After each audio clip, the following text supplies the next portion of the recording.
Amigos da Folha do Norte, estamos hoje aqui na Câmara Municipal de Bandeirantes falando com a doutora Tatiana, ela que é juíza da Vara Criminal e vai falar com a gente sobre esse projeto do Tribunal de Justiça do Paraná. Doutora, por favor, explica para a gente o que é sobre esse projeto. Bom, olá a todos. Trata-se da Semana da Paz em Casa, promovida pelo Tribunal de Justiça do Estado do Paraná, né, em todo o Paraná, todo o Estado, e a comarca de Bandeirantes aderiu ao projeto com a colaboração do Ministério Público e também da nossa psicóloga judiciária, Renata. Então, hoje nós fizemos aqui uma palestra sobre a violência doméstica para os jovens, os adolescentes do 2º ano. Foi muito importante aqui a conscientização dos jovens da nossa cidade, da nossa comarca, porque a violência contra a mulher ela atinge níveis avassaladores, né? São milhares de mulheres mortas todos os anos. E para chegar nessa questão do feminicídio, na morte das mulheres, a violência começa lá embaixo, né? Uma coisa bem pequenininha e que geralmente as pessoas não dão importância, não dão valor. Então, essa palestra visou conscientizar as meninas, principalmente, né, sobre a violência doméstica, a violência de gênero. Esse projeto é a primeira vez ou já vinha sendo desenvolvido aqui no estado do Paraná, doutora? Não, esse projeto ele já acontece há bastante tempo no estado do Paraná, só que ele tem épocas para acontecer, né? Então, ele acontece agora em março, em comemoração ao Dia Mundial da Mulher, e acontece também em agosto. Doutora, quais seriam as suas recomendações, no caso, para as mulheres, para as jovens, para as meninas, com relação à questão da violência? Bom, foi dito aqui na palestra a importância da mulher reconhecer o que é uma violência, né? Os vários tipos de violência que existem. Nós temos a violência física, que é a mais recorrente, né? Que todo mundo sabe, que é a lesão corporal, que são os machucados, mas temos também as violências psicológica, né, que essa é mais difícil da pessoa entender que está passando. É uma violência mais sutil, mas muito, muito devastadora também na vida da mulher. Tem a violência sexual, que a gente está vendo vários delitos de estupro ultimamente acontecendo contra as mulheres, e também a violência patrimonial, né, em que o ofensor ele se vale ali do dinheiro da mulher, do salário dela, para usufruir e não deixar nada para a mulher. Doutora, suas considerações finais aí para os nossos internautas que estão nos assistindo. Então, o nosso objetivo aqui foi conscientizar a população, conscientizar mulheres, conscientizar os homens também, para que esse número seja reduzido, pelo menos, né? Para que as pessoas consigam saber que podem buscar ajuda, que estamos aqui todos numa rede de proteção, Ministério Público, a Delegacia de Polícia, o Judiciário, todos aqui estão envolvidos nessa campanha. Amigos, vamos conversar agora com o Dr. Bernardo, ele que é da Promotoria de Justiça aqui de Bandeirantes, quer falar para a gente sobre essa questão da violência contra a mulher. Doutor, fala para a gente como é que está a situação da nossa comarca de Bandeirantes a respeito da violência contra a mulher, Bandeirantes, Santa Amélia, que é a área de atuação da Promotoria Pública. Então, é um problema muito grave que a gente tem atualmente, não só aqui, mas em todo o Brasil, porque eu posso dizer que hoje é mais da metade do nosso trabalho na área criminal essa questão da violência doméstica. É impressionante. Então, acaba que a gente tem que ter todo um cuidado, né, para receber essas mulheres, todo um cuidado para apurar essas situações, e principalmente, o que é mais alarmante, é que isso é apenas uma fração do que realmente existe de violência, porque existe uma cifra oculta que não aparece, que são exatamente os casos das mulheres que simplesmente não vão denunciar, seja por medo, seja por vergonha, né, que esses são os principais fatores que levam a não denunciar. Então, realmente é algo preocupante, alarmante e algo que a gente precisa trabalhar muito para combater que aconteça e para estimular que haja a denúncia. É por isso que a gente está trabalhando o máximo, né, para que todos os órgãos atuem da forma mais acolhedora possível, para que essa mulher, uma vez comparecendo à delegacia, ao Ministério Público ou mesmo procurando a PM, possa ser o melhor atendida possível e possa expressar, né, porque ela já está ali no momento de extrema vulnerabilidade e que esse acolhimento dos órgãos públicos é fundamental, até para que não haja nenhum tipo de violência institucional.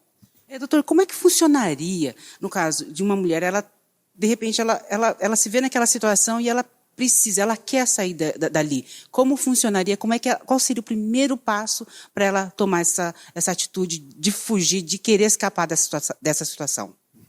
O principal fator e mais decisivo de todos é uma postura interna. Ela tem que entender e perceber que ela não merece aquela violência e que ela merece ser amada. Quando ela entender isso, as outras questões, os outros passos são consequências. E quais são esses passos?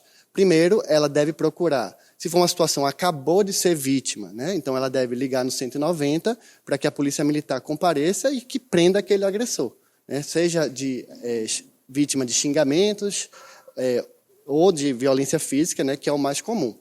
Além disso, se não for aquela situação imediata, ela pode comparecer à delegacia de polícia para fazer a sua denúncia, né, para registrar o boletim de ocorrência e pedir, se entender necessário, as medidas protetivas.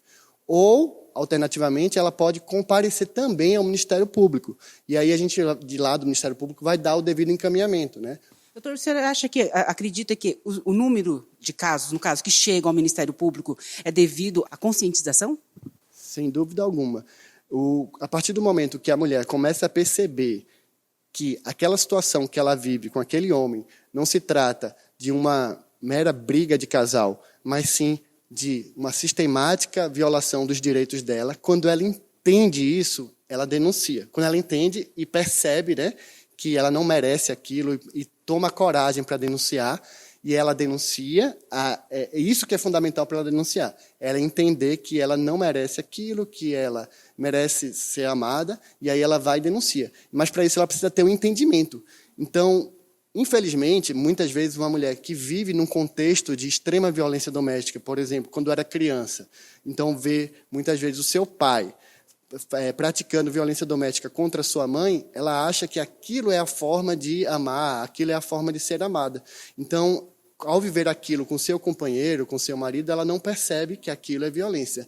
As campanhas servem exatamente para acender aquela luz, né, para alertá-la, para que ela entenda, nossa, e aí ela vê a vida dela em perspectiva, vê aquele relacionamento em perspectiva e percebe, nossa, eu estou sendo vítima de violência, eu fui vítima de violência. Esse é o primeiro passo, ver. Porque se você não vê, você não pode se insurgir. Depois, entender que não é merecedora, né, de violência e que merece ser amada, então, a partir disso, tomar a coragem de denunciar. Doutor, suas considerações finais aí para os nossos internautas que estão nos assistindo a respeito sobre essa questão toda da violência. É fundamental que as mulheres denunciem os casos de violência doméstica, que elas não tenham medo e que elas confiem na justiça, na polícia, nas polícias e no Ministério Público para fazer as suas denúncias e saber que os seus casos vão ser, sim, apurados e que ela terá a devida proteção, né? Porque você vai encontrar uma forma de ser protegida. Amigos, vamos conversar agora com a doutora Renata, ela que é psicóloga do Fórum daqui da Comarca de Bandeirantes, que vai explicar para a gente sobre essa palestra que foi dada aqui aos alunos do Colégio Ciríaco Russo. Doutora, explica um pouquinho para a gente o que foi dito a respeito, principalmente questões de identificar, né, já que foi tratado aí com adolescentes, principalmente as meninas.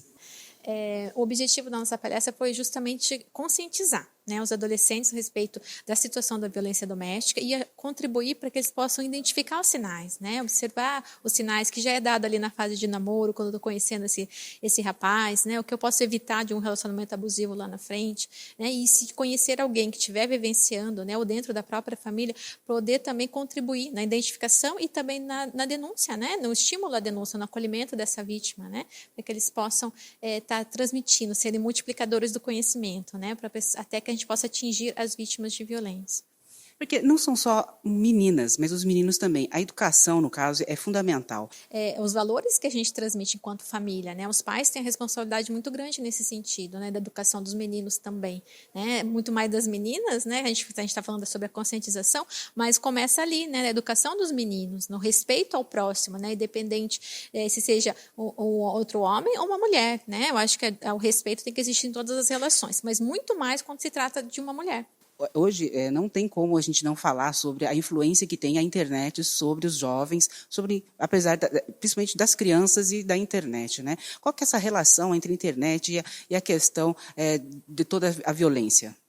A gente sabe que o mundo hoje está muito digital, né? As crianças já nascem ali muito expostas, né? A telas, ao conteúdo digital. Então, a gente precisa, enquanto pais, né? Educar e conversar muito sobre o que é visto na internet, né? A gente, às vezes, não tem seria necessário, importante, ter o controle com relação ao uso, né? Dos equipamentos digitais pelas crianças e adolescentes. Mas trazer também essa reflexão com eles, né? Conversar com eles sobre o que é visto no dia a dia, né? Além de ter o controle com relação a isso. Doutora, suas considerações finais aí para os nossos internautas, né, e para todas as mulheres, para todas as jovens, para qualquer faixa de idade. Eu agradeço, né, a conversa, a presença de todos hoje aqui também, e estimulo para que busquem conteúdos, né, nesse sentido da prevenção, da conscientização. A gente tem muito conteúdo bom também na internet, né, não são só coisas ruins, tem muita coisa educativa também para todas as faixas etárias, e é importante que os pais, principalmente, possam trazer, né, para os filhos esse tema e conversar de forma bem aberta, né, porque a gente é uma forma também de proteção, né, a nossa filha, a nossa adolescente em casa. Muito obrigada, doutora. Obrigada eu.